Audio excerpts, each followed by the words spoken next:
লুট হওয়া অস্ত্র ও গোলাবারুদ উদ্ধার না হওয়া পর্যন্ত জাতীয় সংসদ নির্বাচন স্থগিত রাখার দাবিতে আইনি নোটিশ পাঠানো হয়েছে। রোববার 14 ডিসেম্বর সুপ্রিম কোর্টের আইনজীবী মোহাম্মদ মাহমুদুল হাসান, জনস্বার্থে মন্ত্রিপরিষদ সচিব, স্বরাষ্ট্র মন্ত্রণালয়ের সচিব, আইন বিচার ও সংসদ বিষয়ক মন্ত্রণালয়ের সচিব, নির্বাচন কমিশন সচিব, পুলিশ মহাপরিদর্শক, আইজিপি ও র্যাবের মহাপরিচালকের কাছে এই নোটিশ পাঠান। নোটিশে বলা হয়, 2024 সালের জুলাই আগস্টের ছাত্র জনতার গণঅভ্যুত্থানের মাধ্যমে ফেসিবাদের পতন ঘটলেও পরবর্তী সময়ে দেশে ভয়াবহ নিরাপত্তা সংকট সৃষ্টি হয়েছে। ওই সময় দেশের বিভিন্ন থানা ও নিরাপত্তা স্থাপনা থেকে বিপুল পরিমাণ অস্ত্র ও গোলাবারুদ লুট হয়, যার বড় অংশ এখনও উদ্ধার হয়নি। এসব অবৈধ অস্ত্র অপরাধী ও সন্ত্রাসীদের হাতে থাকায় আসন্ন জাতীয় নির্বাচনে ভোটার ও প্রার্থীদের জীবনের নিরাপত্তা মারাত্মক ঝুঁকির মুখে পড়েছে। আইনজীবী মোহাম্মদ মাহমুদুল হাসান বলেন, ইতিমধ্যে নির্বাচনী সহিংসতা ও প্রাণনাশের আশঙ্কা দৃশ্যমান হতে শুরু করেছে।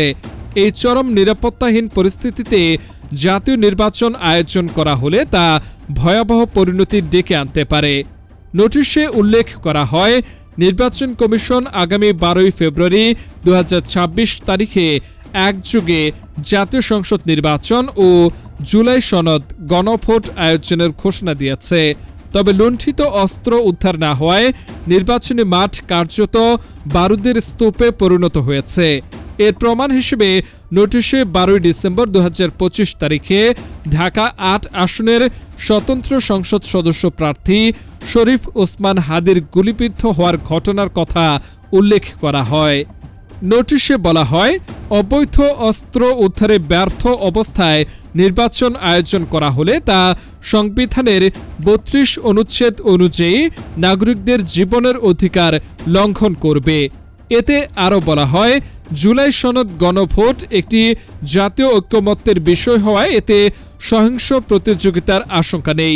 তবে জাতীয় সংসদ নির্বাচন একটি প্রতিদ্বন্দ্বিতামূলক প্রক্রিয়া হওয়ায় অবৈধ অস্ত্রের উপস্থিতিতে নির্বাচন আয়োজন আত্মঘাতী সিদ্ধান্ত হবে। এমত অবস্থায় 12 ফেব্রুয়ারি 2026 তারিখে জুলাই সনদের ওপর গণভোট যথাসময়ে আয়োজনের দাবি জানানো হলেও সব লুট হওয়া অস্ত্র উদ্ধার এবং সুষ্ঠু নির্বাচনী পরিবেশ নিশ্চিত না হওয়া পর্যন্ত জাতীয় সংসদ নির্বাচন স্থগিত রাখার আহ্বান জানানো হয়েছে। নোটিশে আরও জানানো হয়, আগামী 7 দিনের মধ্যে প্রয়োজনীয় ব্যবস্থা গ্রহণ করা না হলে সংবিধানের 102 অনুচ্ছেদ অনুযায়ী হাইকোর্টে জনস্বার্থে রিট পিটিশন দায়ের করা হবে।